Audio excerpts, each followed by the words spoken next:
కృషి ఉంటే మనుషులు ఋషులవుతారు. ఆ కోవకు చెందినోళ్ళే అశోకు గారు, ఎరువల్ల అశోకు గారు. కృషి ఉంటే మనుషులు ఋషులవుతారు. ఆ కోవకు చెందినోరే అశోకు గారు, ఎరువల్ల అశోకు గారు. ఔకితనము కాదు వద్దు, పట్టుదల ఎంతో ముద్దు.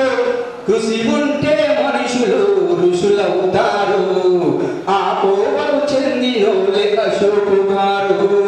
కృషి ఉంటే మనుషులు ఋషులవుతారు.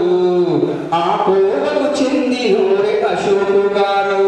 తను కృషి పట్టుదల, తను చదువు కోసం చాలా పని చేసుకుంటూ కూడా తను 2 సార్లు ఖాళీగా కూడా నేను ఏదో ఒకటి సాధించాలనే తపనతో ఈ స్థాయికి వచ్చిన వ్యక్తి. అటువంటి వ్యక్తికి ఇలా ఈరోజు ఇంత ఘనంగా సన్మానం జరగడం ప్రతి ఒక్కరూ గర్వించదగ్గ విషయం అండి. నా పేరు కృష్ణ.